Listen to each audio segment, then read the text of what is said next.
Hello everyone, class 6 Heritage Maths, exercise 11, question number 8 of D. Find the number of lines of symmetry in each of the following shapes. दिए गए shapes में कितने हम line of symmetry sketch कर सकते हैं उसको आपको फाइंड आउट करना है। तो ए में दिया गया है जो फिगर हमने ऐसे रफ डायग्राम स्केच किया है।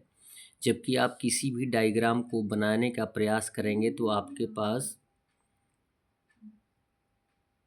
स्केल होनी चाहिए और एक निश्चित लेंथ जो दिया गया होगा, ब्रेथ दिया गया होगा, उस अनुसार ही आप स्केच करेंगे, ड्रॉ करेंगे डायग्राम को या फिगर को। तो ए में कंडीशन दिया गया है 2 लाइन ऑफ सिमेट्री हम खींच सकते हैं। Find the number of lines of symmetry, कितने lines of symmetry? 2 lines of symmetry sketch कर सकते हैं, एक वर्टिकली और एक डायगोनली हॉरिजॉन्टली। बी में दिया गया है जबकि इसमें चारों साइड इक्वल बताया गया है, तो चारों साइड इक्वल है तो इसमें हम 4 लाइन ऑफ सिमेट्री स्केच कर सकते हैं। कैसे?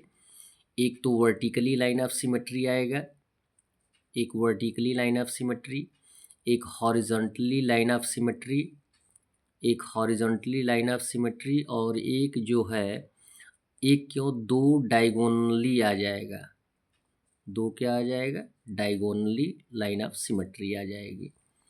यहाँ पे सी कंडीशन दिया गया है, इसमें तीनों साइड्स इक्वल हैं तो इसमें कितने लाइन ऑफ सिमेट्री हम स्केच कर सकते हैं? 3, क्योंकि ये इक्विलैटरल ट्रायंगल है तो 3 लाइन ऑफ सिमेट्री हम स्केच कर सकते हैं। ये रहा 1, ये रहा 2 और ये रहा 3 लाइन ऑफ सिमेट्री।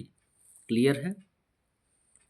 यहाँ पे जो टर्म दिया गया है ये जो है ट्रेपेजियम के आकार का है, यद्यपि इसमें शो किया गया है पैरेललोग्राम, लेकिन है नहीं। और यदि पैरेललोग्राम रहता तो हम कम से कम 1 या 2 लाइन ऑफ सिमेट्री स्केच कर सकते थे, लेकिन ये ट्रेपेजियम दिया गया है जिसमें कोई भी लाइन ऑफ सिमेट्री नहीं होगी। ई दिया गया है, कोण दिया गया है, कोण के अनुसार ये कोण दिया गया है जिसमें कोई भी लाइन ऑफ सिमेट्री नहीं हो सकती है। यद्यपि दिए गए फिगर के अनुसार हम एक लाइन ऑफ सिमेट्री खींच सकते हैं, लेकिन ये एक एज ए ट्रायंगल दिया गया है जिसमें बताया भी नहीं गया है कि कौन सा साइड इक्वल है और कौन नहीं है, तो इसमें हम कोई भी लाइन ऑफ सिमेट्री स्केच नहीं कर सकते हैं।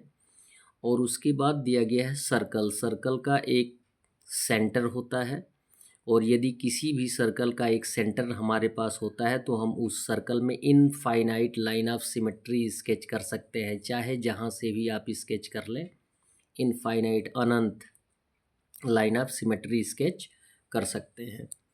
क्वेश्चन नंबर 9 दिया गया है, नेम 1 ज्योमेट्रिकल फिगर शेप, यानी कम से कम एक ज्योमेट्रिकल फिगर का नाम दीजिए that has the following numbers of axis of symmetry, जिसमें जो नंबर ऑफ सिमेट्रीज दी गई हैं वो हों।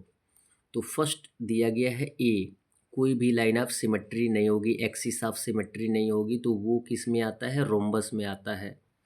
बी दिया गया है कम से कम 1 लाइन ऑफ सिमेट्री होनी चाहिए, तो वो हो सकता है आइसोसेल्स ट्रायंगल।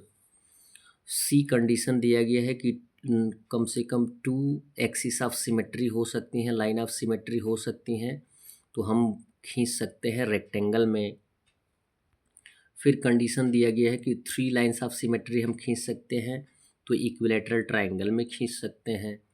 उसके बाद यदि दिया गया है 4 लाइन ऑफ सिमेट्री खींच सकते हैं तो स्क्वायर में खींच सकते हैं, ये कंडीशन दिया गया है। क्वेश्चन नंबर 10 है, find the letters of English alphabet. English alphabet में उन अक्षरों को ज्ञात करिए which show the same reflection, for example, जो कि अपने सेम रिफ्लेक्शन को शो करने का प्रयास करते हैं या शो करते हैं, चाहे उनको उल्टा कर दीजिएगा, जो इमेज बनता है वो आपका सेम टू सेम होना चाहिए। तो वो कौन से लेटर है? एम है, पी है, ए है। जैसे सपोज दैट इसको उठा के ऐसे आपने कर दिया, देखें सेम रिफ्लेक्शन दिया जा रहा है। एच को उठा के अगर इस साइड भी कर दीजिएगा तब भी सेम रिफ्लेक्शन दिखाई देगा। आई दिया गया है, ओ दिया गया है, T, U, V, W, X और वाई। ये वे लेटर्स हैं जिनके इमेज सेम टू सेम बनते हैं। That's all. वीडियो को लाइक करें और चैनल को सब्सक्राइब करें। धन्यवाद।